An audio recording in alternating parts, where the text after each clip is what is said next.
இப்ப DMK versus டிவிகேன்னு தான் இந்த தேர்தல் பரப்புரைய பர்டிகுலரா விஜய் வந்து நகர்த்தினாரு.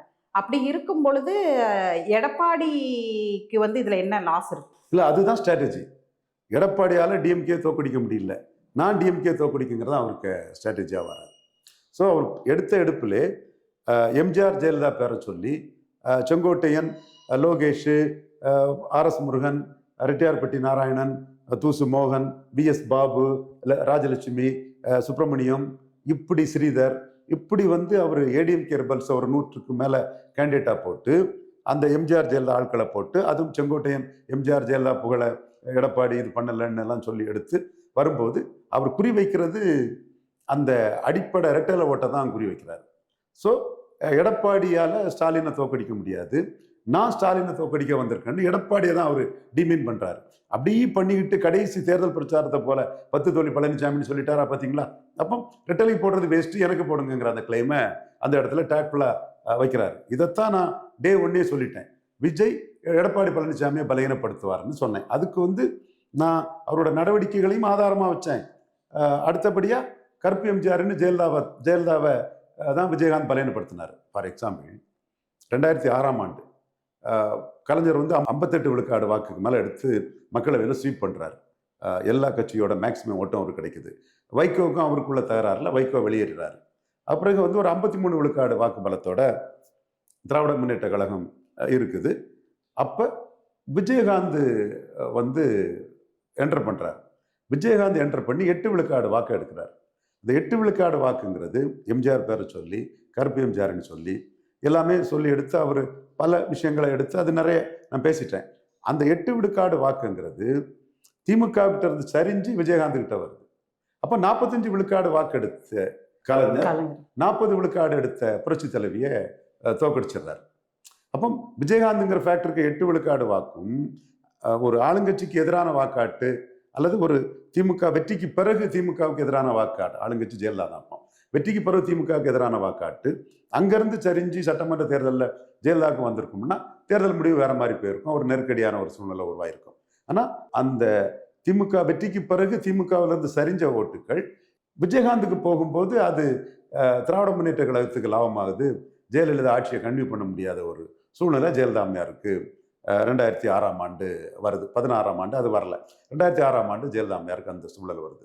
இப்போ விஜய் எடுக்கக்கூடிய வாக்கு திமுகவுக்கு ஆன்டி எஸ்டாப்ளிஷ்மெண்ட் பெருசா இல்லைன்னு தான் நான் கருதுறேன். நான் அதான் கேட்க வந்தேன். ஆன்டி இன்கம்பன்சி நீங்க சொல்றது வந்து இந்த 5000 தான் வந்து ஓட்டு அதிகரிக்கிறதுக்கு காரணம்னு ஒரு காரணம் சொல்றீங்களே, வழக்கமா ஒரு ரூலிங் கவர்மெண்ட்டுக்கான ஆன்டி இன்கம்பன்சி இல்லையா?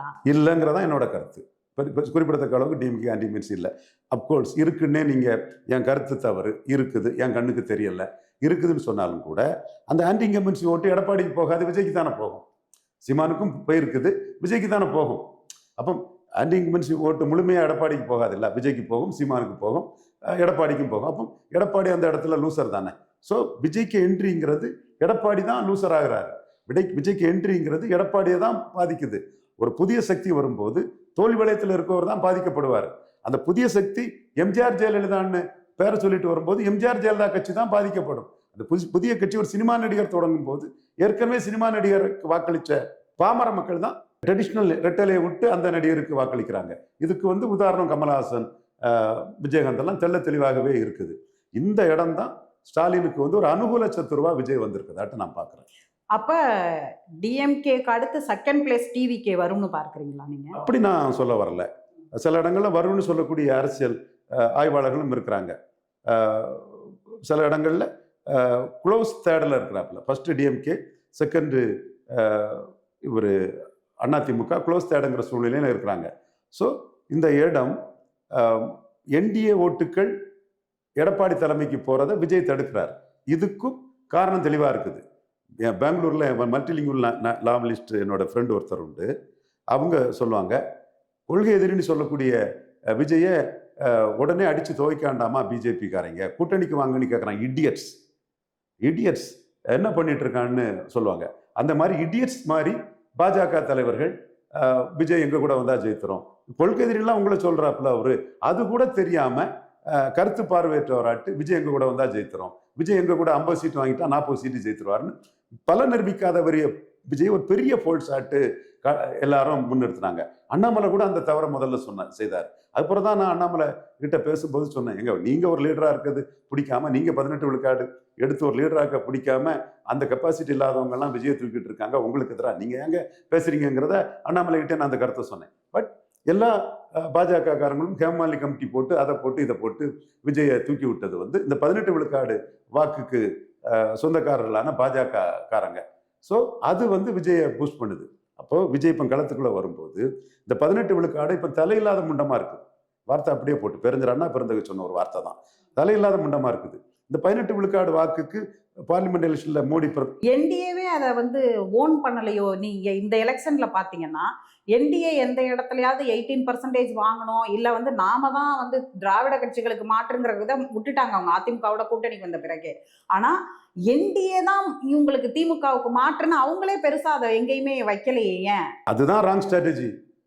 அண்ணாமலை நீக்கிக்கிட்டு ஒரு 3.5 விழுக்காடுக்குள்ள பலத்தை எடப்பாடி கிட்ட வாங்கிட்டு போகும்போது இவங்களுக்கு 11 விழுக்காடு வாக்கும் விஜய் சீமானு வேற லெவலில் டிராவல் பண்ண ஆரம்பிச்சிடுச்சு. இதுதான் சீமானையும் நான் இதுல டிஸ்கவுண்ட் பண்ணல, அவரும் களத்துக்குள்ள இருக்கிறாரு. அவரும் என்டிஏ ஓட்டுக்குள்ள குறி வச்சு தான் களம் ஆடினாரு. என்டிஏ ஓட்டை எடப்பாடி போகாம கலைக்கிற வேலையை சீமான் தான் பார்த்தாரு. பட் ஒரு பெரிய ஒரு ஊடக வெளிச்சமும் எலெக்ஷனுக்கு பிறகு விசில்னு சொல்றதும் அந்த வாக்குகள் விஜய்க்கு கணிசமா போயிருக்கிறதுக்கு வாய்ப்பு இருக்குங்கிற அடிப்படையில தான் நான் பேசுறேன். எனிவே இந்த ஒரு படத்துல வரக்கூடிய காமெடி மாதிரி அது விஜய்க்கு போனாலும் சரி, சீமானுக்கு போனாலும் சரி, எடப்பாடிக்கு சரியா போகலைங்கிற லெவல்ல தான் அந்த வாக்குகள் இருக்கு. காரணம், மோடி பிரதமர்னு வந்த ஒரு எலெக்ஷன்ல இவர் மோடியை பிரதமராக சொல்லாம தனிச்சு நின்ற சூழ்நிலையில இவர் முதல்வருங்கிற இடத்துல மோடி பிரதமர் நினைச்ச வாக்குகள், அண்ணாமலை பற்றுதல் கொண்ட வாக்குகள், இவங்க ப்ரொஜெக்ட் பண்ணி பெரிய ஆளுன்னு சொன்ன சினிமா நடிகர் கிரௌட் புல்லர் விஜயை நோக்கி நகர ஆரம்பிச்சிச்சு. ஸோ இந்த இடம் அதிமுக பிளஸ் என்டிஏக்கு தான் விஜய் விழக்கூடிய ஓட்டால நஷ்டம். ஸோ விஜயால சீமானும் ஃபர்ஸ்ட்ல ஆரம்பத்தில் தம்பின்னு சொன்னாரு. அதுக்கு பிறகு அந்த மாநாட்டுக்கு பிறகு 2 சனியன்களை மாலையா போட்டுக்கிட்டு எம்ஜிஆர் ஜெயலலிதா ஒரு கொடுஞ்சனியம் வந்திருக்குன்னு விஜய் அடிச்சு அவரு தன்னை மேம்படுத்துறதுக்குள்ள அரசியல் அவர் பண்ணாரு. பாஜக காரங்க கடைசி வரை ஏமாளியாட்டு தங்களை கொள்கை எதிரின்னு சொன்ன விஜயே கண்டுக்காம லிப் பண்ணி விட்டாங்க. ஒரே ஒரு ஆளு மோடி லாயலிஸ்டா நான் மட்டும்தான். இவங்க ராகுல் காந்திக்கு ஸ்டூஜி, ராகுல் காந்திக்கு ஆளு. 2029 ராகுல் காந்திக்கு ஆதரவாக தான் இவர் இருப்பாரு. வரும்போதே நம்மளை எதிரியா சொல்லிட்டு வராரு. நீ சசிகலா அம்மையார் விஷயத்துல மோடி அலர்ட் பண்ண மாதிரி, பிஎம்ஓவை நாங்கள் அலர்ட் பண்ண மாதிரி இவர் அலர்ட் பண்ணத விளைவு தான் சென்சார் போர்டு இந்த ஜனநாயகம் படத்தை ரிலீஸ் ஆகாம பார்த்துக்கிட்டாங்க. அது கூட அவர் சிம்பதி ஃபேக்டராட்டு மாத்திருப்பாரு. பட் அவர் நினைக்கல எல்லா பாஜக காரனும் ஏமாளி இழிச்ச வாயன் இடியட்ஸா இருப்பான்னு நினைச்சாரு. மோடி மேல பற்றுதல் கொண்டவங்க இதுல over the head of everybody censor board அவருக்கு ஜனநாயக படத்துக்கு ஒரு அடியை கொடுத்தது. பட் அதை அவர் ரசிகர்கள் மத்தியில் என் படத்தை வரவிடாம பண்ணிட்டாங்கன்னு ஒரு சிம்பதி ஃபேக்டராட்டும் அவர் மாத்திக்கிட்டாரு. அங்கேயும் என்டிஏ ஓட்டர்ஸோட சிம்பதி தான் அவருக்கு உள்ள வருது. ஸோ அந்த 20ம் 18ம் சேர்ந்து எடப்பாடி பழனிசாமி லீடர்ஷிப்புக்கு வர வேண்டிய வாக்குல பெரும்பகுதி விஜய்க்கு போகும்னு சொல்லும்போது அட் எனி காஸ்ட் எடப்பாடி பழனிசாமியால 30 விழுக்காடு வாக்கை தாண்ட முடியாது. திராவிட முன்னேற்ற கழகம் 50 விழுக்காடு வாக்கு பலத்தில் இருக்கிறாங்க. ஒரு ஆன்டி எஸ்டாப்ளிஷ்மெண்ட் அது இதுன்னு ஒரு 8 விழுக்காடு வாக்கு போனாலும் 42 விழுக்காடு வாக்கு குறையாம முக ஸ்டாலின் வாக்கு எடுக்க முடியும். நான் 45 ப்ரெடிக்ட் பண்ணியிருக்கேன். அதில் நான் மாறல, ஒரு விவாதத்துக்காக சொல்றேன். அப்போ என்ன பொசிஷன் வரும்? 19ல் 53, 45க்கு மேல, 21ல் 45.5, 24ல் 47, 45க்கு மேல ஒரு 45 விழுக்காடு வாக்கு 3 தடவை ஸ்டாலினுக்கு போட்டிருக்காங்க. விஜயும் ஸ்டாலினை தான் எதிரியா காட்டுறாரு, உதயநிதி ஸ்டாலினை தான் அவங்க எதிரியா காட்டுறாங்க. அப்போ அவங்க எதிரினி காட்டக்கூடிய விஜய்க்கு அவங்க ஓட்டு போறதுக்குள்ள வாய்ப்புகள் மிக மிக குறைவு. ஸோ அவங்க 50 விழுக்காடு ஸ்ட்ரென்த்ல இருக்கக்கூடிய அவங்களுக்கும் எடப்பாடி பழனிசாமிக்கும் உள்ள வித்தியாசம் இனிமேல் 10 விழுக்காடுக்கு மேல பெரிய அளவுக்கு வரும். அப்போ சீட்டு இப்ப கையில வச்சுட்டு இருக்கிறது எடப்பாடி பழனிசாமி தான். 75 சீட்டு கையில வச்சுட்டு இருக்கிறாரு. 5 விழுக்காடு டிஃபரன்ஸ்ல. இந்த முறை எவ்வளவு சீட் வரும்னு உங்க கணிப்பு? அதிமுக என்டிஏ இந்த முறை முன்னாடி வந்ததோட ரொம்ப பலமா அடி வாங்குவாங்க. அந்த அடி வாங்க 75ல இருந்தே குறையும்.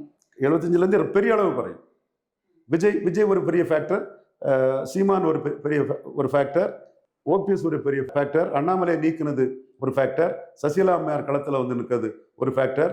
இப்படி மல்டிபிள் ஃபேக்டர்ஸ்ல எடப்பாடி பழனிசாமிக்கு வாக்கு சதவீதமே 30 தாண்டாது.